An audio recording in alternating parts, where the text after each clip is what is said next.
Hello, good morning dear student.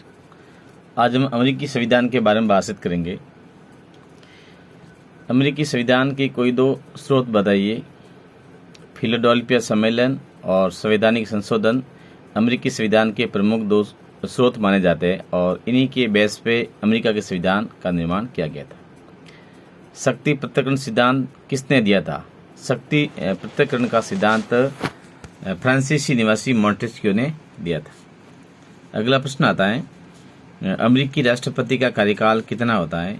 अमेरिकी राष्ट्रपति का कार्यकाल 4 वर्ष का होता है। अमेरिकी संसद कांग्रेस के दोनों सदनों के नाम बताइए। ये प्रश्न कई बार एग्जाम में पूछा गया है। तो अमेरिकी संसद के 2 सदन है, प्रतिनिधि सदन जिसे निम्न सदन के रूप में जाना जाता है और दूसरा है सीनेट यानी कि उच्च सदन। अगला प्रश्न आता है, फिलिबस्टर क्या है?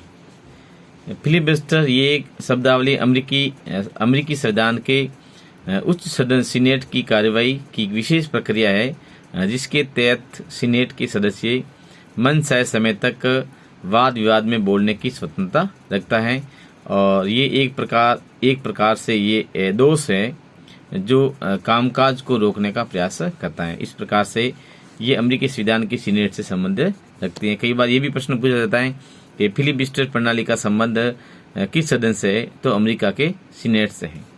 अगला प्रश्न है, सीनेट की शिष्टता के बारे में क्या जानते हो या सीनेट की शिष्टता से क्या तात्पर्य है? अमेरिकी संविधान जिस राज्य में अमेरिकी संविधान के अनुसार राष्ट्रपति के द्वारा जिन राज्यों में राजनीतिक नियुक्तियां की जाती हैं तो उस राज्य के वरिष्ठ या कनिष्ठ सीनेटर्स से परामर्श कर नियुक्तियां की जाती हैं जिसमें सीनेट में उनका विरोध न हो। ये प्रक्रिया एक तरफ से परंपरागत रूप से हो गई है। इस प्रकार की वहाँ पर अमेरिकी संविधान में व्यवस्था प्रचलित है। अगला प्रश्न आता है कि अमेरिकी संविधान में प्रतिनिधि सभा का कार्यकाल व इनके सदस्यों की संख्या कितनी होती है? यानी कि वहाँ का जो निम्न सदन है जिसे प्रतिनिधि सदन के रूप में जाना जाता है तो उनके सदस्यों का कार्यकाल कितना होता है या उसमें प्रतिनिधि सदन में कुल कितने सदस्य हैं? तो सदस्यों का जो कार्यकाल है वो 2 वर्ष का होता है। इसमें कुल सदस्यों की जो संख्या है वो 435 है। न्यायिक पुनरावलोकन के सिद्धांत के बारे में आप क्या जानते हो?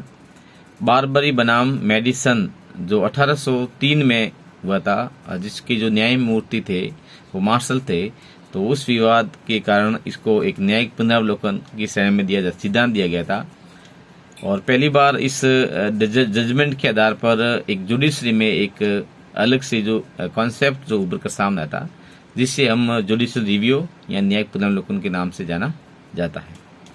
अमेरिका के प्रमुख राजनीतिक दलों के नाम बताइए। ये प्रश्न भी एग्जाम में कई बार पूछा गया है।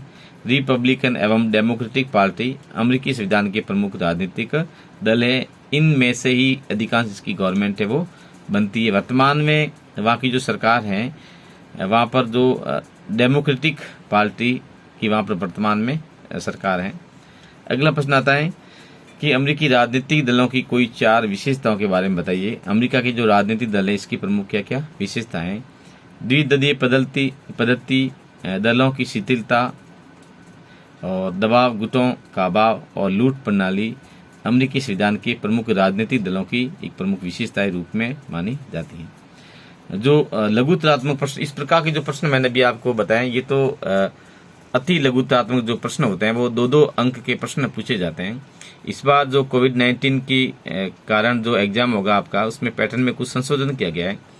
पहले आपकी जो फर्स्ट यूनिट में जो 10 क्वेश्चन आते थे वो 10 क्वेश्चन करने अनिवार्य होता था, लेकिन हालांकि इस बार कुछ अलग इसमें संशोधन किया गया है। प्रश्न तो 10 आएंगे लेकिन इसमें से आपको कोई 6 क्वेश्चन अटेंड करने पड़ते हैं।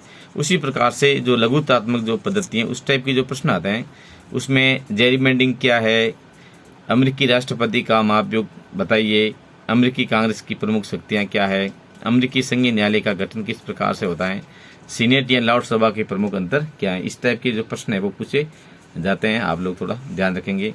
और जो निबंधात्मक प्रश्न आता है ऐसे टाइप क्वेश्चन आते हैं उसमें अमेरिकी सीनेट का गठन एवं शक्तियों का वर्णन कीजिए। अमेरिकी राष्ट्रपति के निर्वाचन का वर्णन कीजिए, यानी कि अमेरिका के जो राष्ट्रपति है उसका चुनाव किस प्रकार से संपन्न होता है उसके बारे में आपको बताना है। अमेरिकी संघीय न्यायालय की शक्तियां क्या है, यानी अमेरिका का जो संघीय न्यायालय है, फेडरल कोर्ट है, उसकी पास में कौन से पावर है उसके बारे में बताना है। अमेरिकी संविधान की प्रमुख विशेषताओं का वर्णन कीजिए। इस टाइप की आपका एक क्वेश्चन मॉडल प्रश्न पत्र आपके समक्ष रखा है जो अमेरिकी संविधान को लेकर है। तो एग्जाम के रूप से ये महत्वपूर्ण है, आप लोग उसको ध्यान से पढ़ेंगे।